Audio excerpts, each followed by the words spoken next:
Welcome back to Animal Crossing New Horizons. I'm Dear Darling. I shall see what's going on our lovely island of Fawnhallow today. Well, we're back in action, you know me, recording late because I kind of forgot to record Animal Crossing. Hey, I'm not quite back in the whole swing of things. Also, I've been having stomach issues. They have been recurring, I will say. First time definitely was because of dairy. And I think I've fully accepted now at the point where lactase does not work for me anymore. So I'm just like, okay, that's it. Give up lactose entirely. I don't know why my stomach hurts today, to be honest. I didn't have any lactose, but good evening, everyone. Right now in Fawnhallow, it's 11:13 PM on Tuesday, May 26, 2026. Granted, I did have pita bread again.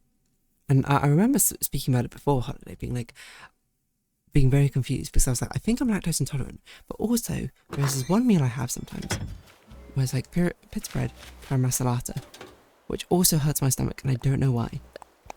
I sort of looked it up. Like, pita bread does not usually contain dairy. I don't know if paramasalata contains dairy. Does not traditionally. So I don't know. I don't think that was until now, but you know. Because I remember Googling it. I should probably actually check the actual ones I eat. Because maybe the variation I have does contain dairy or something. Because it's got to be one of the two. It's either... Excuse me. Sorry. Either the pita bread or the paramasalata. Anyway, not the point. The point is we're going to talk about slowly things through the holiday. I think I was going to start with, I suppose, was actually the flights. There and back, if anything. And you might be like, why are you even talking about flights about a holiday? You know me. Whenever I go on a holiday, I end up talking about almost every single aspect of the entire thing. I will say, like on the concept of jet lag or something, somehow I managed to completely almost avoid jet lag on my way there. Like, I think on the first day, like I woke up earlier than I expected. Like I woke up at like 5 or something. But then I went back to sleep. But otherwise it was like I was completely unaffected by jet lag. I would say on the way back though, landing, I have been affected by jet lag. Like I think over the past 2 days I've taken like a little nap in the evening because it's just like I cannot. I also have my fan going at like full blast. It's 35 degrees today in the UK. You can't blame me for that. But like jet lag definitely has hit me. It's like yesterday I had a nap for a couple of hours. Today I had a nap and it was only meant to be for a little while, and it ended up being for like an hour or a bit. It's because I woke up at 5 and I couldn't go back to sleep, and I was like, alright, well, I guess I'll just have a good sleep earlier or something. But I didn't want to go to sleep that much earlier, but it's a slight adjustment, and thankfully it doesn't affect most of the day. It just means how, like, I suppose I'm taking a nap like towards the end of the day. I think part of it is also the heat, and also part of it is my own stomach problems at the moment. So it's sort of like well, everything comes together in a way which makes me go, well, I might as well go to sleep, eh? Anywho, yeah, so the jet lag has definitely sort of hit me, but I will say I did my best to avoid it this time. Because I'm playing my head. I was basically sort of like calculating my head, being like, when do I need to sleep to make it make sense of I wake up and I'm like adjusted to the time zone. And it was basically like on the way back, I can't remember what it was, but it was something like I had to sleep because it was a 2-part flight. Like it went to Hong Kong first and then it went to Japan, and it was something like you had to fall asleep immediately on the first flight or something. Bearing in mind we were flying at like 5 PM or something, and then I had to also stay awake for the entirety of the second flight or something. I can't remember. Anyway, I didn't quite do that, but I did basically fall immediately asleep on the first flight. And it being like a 12-hour flight, I did sleep for like 6 or something, 7 hours, which is, you know, frankly incredible considering the fact it was not even that late. It would have been like 5 to 11 PM or something. But something about being on transport which makes it very easy to sleep. And then I also didn't sleep through. I also did nap on the second flight as well, is what I remember. And then I thought on my way back it was like, as well, I can't remember, it was something like stay up entirely through the first one, and then on the second one I had to fall asleep immediately and then stay awake for like the last half of the flight or something like that. I can't remember, it was something along those lines, which I sort of did, but the problem is we had like a really long layover on the way back, like an overnight layover, which I was just like, okay, it's best if I don't sleep at all through the entire thing, but I absolutely did sleep. That probably did mess things up, but also, you know, I don't blame myself, but it's kind of hard to pull on all-nighter sometimes, especially when you're not doing anything and you have not much of a reason to put it. But I will say, the flights here and there, because usually on these long flights I just sort of like sleep the entire time, because I'm just like, well, what else am I going to do? On the way there and back I ended up watching a lot of movies. Yeah. Excuse me, in-flight entertainment. And the in-flight entertainment was actually pretty good, like the selection on these ones. And I ended up watching quite a lot of like classic Disney movies, which I've never watched, or classic animated movies, I should say, that I've never watched before. So I'm going to try and record what I watched and very briefly sort of like describe my thoughts of them, because I think a lot of them I was kind of like, whoa, I'm kind of surprised that this is what the movie was like, to be honest. So on my way there, I watched, let me think, I definitely watched Moana as one of them. Moana, I feel like, I mean, most of the story sort of beats, you know, are pretty predictable in like these sort of kids movies or family-friendly movies where it's just like, you know, set up a premise, and then you set up one of the protagonists, you start their journey, set back, and then the grand resolution, you know. It all hits the same sort of story beats. I'm not going to say like any of them I think didn't hit that. They're all like an hour and a half long, hour 40 minutes long. So that's that. But I think like the way they covered certain topics or what they ended up being about did surprise me, some of them. So they were, I watched Moana, because a lot of these I've seen like incidentally or like learned through osmosis, a lot about what the movie was about, but not actually watch them.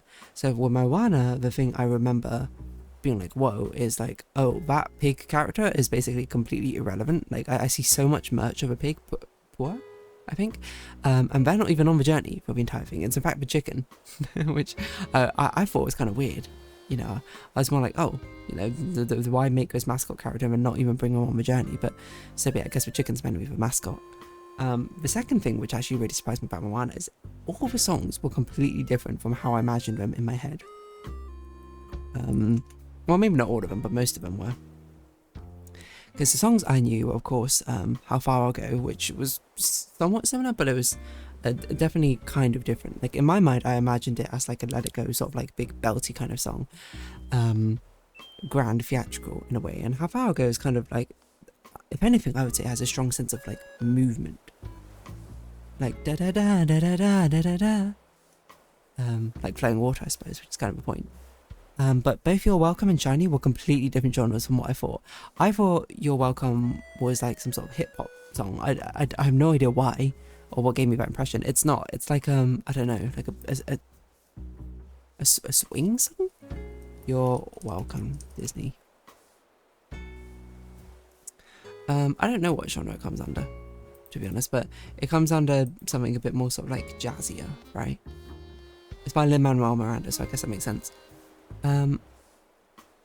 It's a style of pattern rap, okay. So I guess it is, but I don't know, like it was definitely a completely different genre from what I was expecting. I liked it a lot. I thought it was great, to be honest. Shiny really surprised me. Shiny is like a lounge jazz song or something. I wanna be shiny. When I also thought it was going to be like some sort of Moombahton rap sort of song, some sort of like surface pressure like song for some reason. I have no idea why. I thought it would be much more explicitly evil sounding, but it's not really. It's actually like a pretty chill song. But anyway, apart from that, Moana was like basically as expected. I think it was a good movie, to be honest. Um, but yeah, I'm not sure if there was anything like crazy I was gonna say. I guess Moana's kind of like caused him to be that sort of like adorable trope, which was like going on because it came out after Tangled, right? Which Rapunzel was very much like the adorable, quirky sort of character, right? But yeah, I enjoyed it. I also watched Up, because Up is a weird one, because Up is one which I've watched for the last like 20-30 minutes for, but I'd never seen the beginning part of it.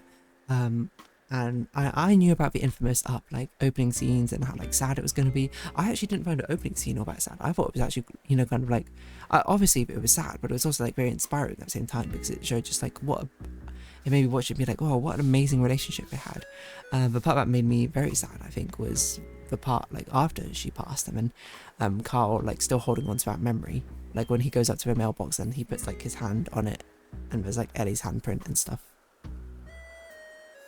That part made me like feel the most sad. But yeah, Up turns out it was basically a story about sort of like loss and reconciling a loss. You know, how do you make room and progress with your life without getting stuck on, you know, something in the past, but also like keeping on to that memory in the same way, you know. And then I love the metaphor. Sorry, I guess I'll be spoilers for all the movies I say. There's not going to be any warning. And I love the portion of the movie where he's just emptying out his house, you know, to finally letting go of that burden or something and being able to move on with his life, but also still acknowledging and remembering the moments which happened. I thought that was very beautiful. What else did I watch? I watched a Goofy movie on the way there as well. That was fine. Like it definitely feels like a sort of like 90s 2000s movie. I remember watching it and just being like, dang, like right at the beginning, just being like, they just gotta speak with each other, you know? What's going on?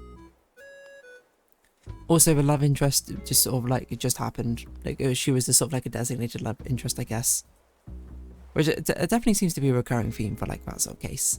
Where it's like, oh, they're a love interest because, you know, oh, they're meant to be. Rather than like, I don't know. I guess it's meant to be like a love at first sight sort of thing, but it's also like I didn't feel it personally, or I didn't buy into it as much. But I thought it was a fun movie, all things considered. I really liked how Goofy was actually portrayed in this one as like a decently competent, like caring father. You know, the conversation where it's like I'm not a kid anymore. I'm having my own life, and Goofy's like, I know, I just want to be a part of it.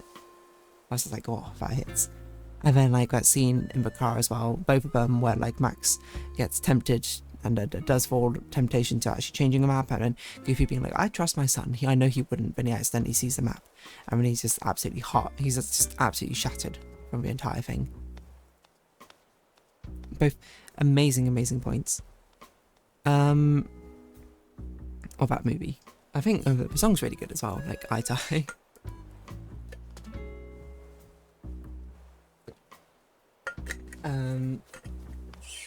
Seeing eye to eye. But yeah, I now get the perfect cast, I guess. What else?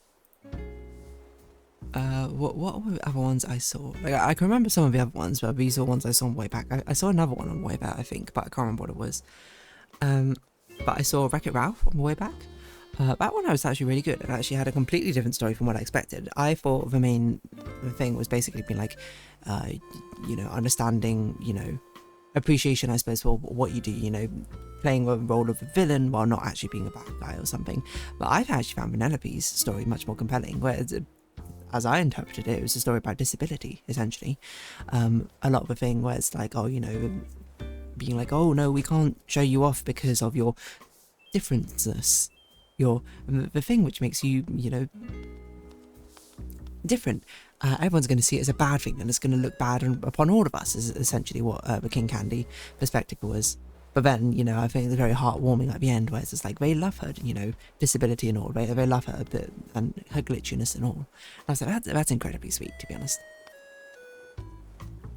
And I think it does a nice job of sort of portraying how it both hinders her and it can help, I suppose, in certain ways. But yeah, I thought that was really nice. I actually thought they also did a very nice thing as well with Fix It Felix and the other woman whose name I can't remember, where they basically were just like, okay, these are characters who need only the barest minimum of character progression. They're much more for like a comedic side plot which is going on. But yeah, the real core of the story with Ralph and Vanellope I thought was really great. Also, like, I guess a story about parenting in a way. Okay, rapid fire. I watched Monsters Inc. as well. That it was also completely different. I thought it was basically going to be like a silly hijinks, sort of like a soap opera sort of thing. Be like, oh, look at them try and figure out what to do with his human child. But it was very much a story about like parenting, Well, no, at least that's the way I saw it. About becoming a parent and the challenges which I faced for it. As well, and it was very, very sweet. And I think I really liked about it the entire time was the fact that it doesn't fall into a very common thing with Disney thing where it's like, okay, this protagonist is immediately the underdog. Both Sally and Mike are basically at the top of their game, straight like at the beginning. It's almost like a downfall, well, not a literal downfall, but like a risk of downfall, right? And it's very nice to be like, oh, to watch, refreshing I suppose, to watch characters who are like, oh, it's not because they're like completely failing in the metrics of our world or something. They're actually doing like pretty darn well, and then this is like a wrinkle in it. So I thought that was a lot of fun. I also watched 2 non-Disney movies, How to Train Your Dragon, which I thought was actually genuinely like really fun, really good. At first I was like a bit more iffy about it because I'm not sure how to feel about it, but I was like, Hiccup is actually like a very refreshing character in a certain way as well.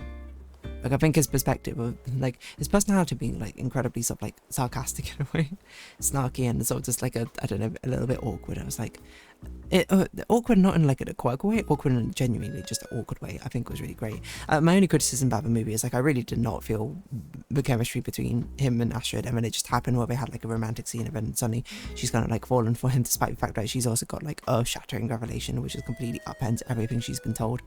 I don't know if like if it was assumed, because I was just like, in my mind I'm like, I feel like it would just make more sense that she's very good and competent, she just has a soft spot for him where it's like, come on, you got to shape up if you want to kill your first dragon essentially. While the other sort of like bully him, she's just like, come on, like I care for you as well, what's going on, that sort of thing. Or like I feel like a childhood friend, I don't know, something like that. I feel like would just help bridge that gap a little bit for me. The other one I watched, which I absolutely adored, and I knew I was going to adore it because it's Wes Anderson, was Fantastic Mr. Fox, which is my favourite Roald Dahl book. It is very different, I think, the movie from the book. It's more of like a sort of like retelling of it, and I think it's actually a good retelling, in a way. For one thing, Mrs. Fox, best character in the movie, actually is a character rather than in the book just sort of existing. The kids also just sort of exist as well. Now that in the movies they have like actual just like distinct personalities. I love Wes Anderson's style. Like every beat which hits, I feel like I follow completely, because I'm just like, this feels like a natural sort of conclusion, this sort of like quirky way of like writing things. Like I think nothing encapsulates it more than when the 2 times they go, you look absolutely glowing today, and then it like cuts out and they replaced the model with like a literal like light version of a model, and he goes, maybe it's something to do with light. I don't know, I love Wes Anderson sort of like a quirkiness, I'm not sure if it's the right way to put it, but sort of like, I don't know how you describe Wes Anderson. Anyway, I love that movie, and it's very much competing with my favourite like animated movie of all time. It's competing with Puss in Boots: The Last Wish. I don't know which one's better in my mind. Better for different reasons, I think. The final movie I watched was Brave. That one was also quite different from what I expected. The only thing I knew about Brave, I was like, I thought the plot was her whole family turns into bears and then backs him, and she needs to like figure out how to stop it. But then it ends up being basically of trying to see eye to eye. I was someone of like a different perspective or different life experience from you, like parents trying to raise children in a way that they see in their own light rather than giving them their own sort of space. Oh, I remember the other movie I saw on the way there now. I thought the Queen acting as a bear was really great fun. It's very interesting sort of because Brave was Pixar's take on the Disney sort of like princess genre, and it does subvert it, I suppose, a little bit. I mean, like Merida, that's her name, right? Merida, is Merida is pretty different from a lot of characters. You know, she's like sort of like brash and outspoken in a way, compared to the usual previous Disney trope, or older days Disney trope. But it still hits with the same sort of beats, to be honest, plot-wise. It's also a thing which is just like, all of these movies always feel like the need to be like, okay, we need like one final downfall where it feels like a character's gonna die, but then they don't actually die. Some movies I think it worked pretty well. Like I think it worked pretty well on this one, Brave. The final movie I'll talk about was Elemental, which I did watch. I actually had like a pretty good time with it. Definitely did not need to do that scene where, spoilers, it almost seems like one of the characters dies. Like, I don't really think it added all that much because they stay dead for about the whole sum total of like 10 minutes and then they come back immediately. Elemental really surprised me because its trailers do an awful job of selling what the movie's about. I thought it was going to be like a Wreck-It Ralph where it's like, oh, you know, like the two different worlds or something which can never really like match. And surprise, somehow they find love across the border. It is not really about that. It is fully a story about, you know, culture, and really it's a story about like an immigrant story line, about being like a first generation immigrant, right? Whereas like your parents have immigrated and sacrificed so much to move to like wherever for you, and then it's a story following Cinder, who was the first generation immigrant, where it's like, how do you basically sort of uphold that family tradition? How do you repay the sacrifice they make? And I had some brilliant lines. Maybe I also relate to it a little bit as well, because I'm in a similar sort of target range that Cinder's in, although I don't have the same life experiences necessarily and the same sort of pressures. But like, oh my gosh, the dialogue that they used in it is so good. Like a thing where it's like, it just feels like such a burden. You know? I feel awful saying that. It's what Cinder was saying about the fact that her parents basically sacrificed and left everything behind just for her, essentially. And then she has an amazing line where it's like, I guess the only way to pay back a sacrifice that big is to sacrifice your life as well. And I'm just like, oh, obviously, like that's faulty. Like, don't do that. But like, what a brilliant line, which just completely encapsulates what this character is thinking in the moment. I also really like the water character. I forgot his name, to be honest. In my mind it's Ozzy, but his name is not Ozzy, it's Wade, that's it. He was actually genuinely a great character, like a really great, like, emotional character who embraces emotions fully and honestly didn't need much of a way of growth. Like, they tried some sort of growth thing where it's like, oh, he doesn't really know what he's doing, but I mean, I never really focused on it, to be honest, to a point where I'm just like, there's not really much point of that being there, you know? Just let him be like a positive force, I suppose, of like showing what like healthy expression of your own emotions is like. I thought, honestly, it was great. And one of my favourite parts as well was when he crashed the sort of like ceremony with Cinder, and then like his dad, Cinder's father, Bernie's getting like really, really angry, and then Bernie's like, silence, and then Wade goes, no, you need to hear this. I'm just like, dang. This is like a competent character, competent emotional character, despite the fact that his entire introduction he was like crying the entire time. So yeah, I think that was all the movies I watched. There were some movies I was considering watching, like Cars and Wish, but then I didn't get around to it. But yeah, I think I had a good time with all the movies I watched. There might have been another one which I watched and I can't remember. But yeah, what was my favourite out of all of them I watched?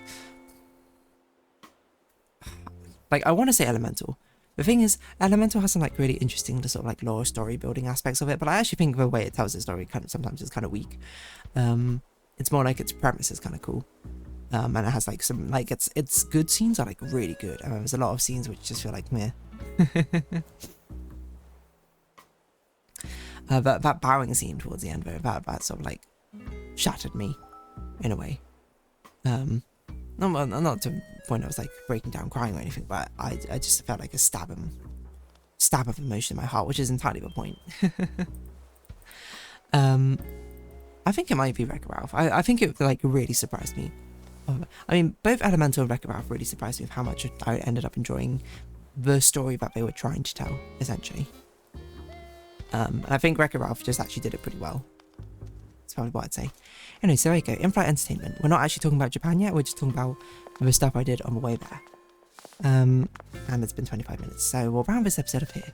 So, if you have been watching, thank you very much. It's been Animal Crossing New Horizons. I've been dazzling. Like, comment, subscription, shares, greatly appreciated. Socials, Discord down below. Hope to see you again, but for now, it's our farewells. Until next time, bye bye for now.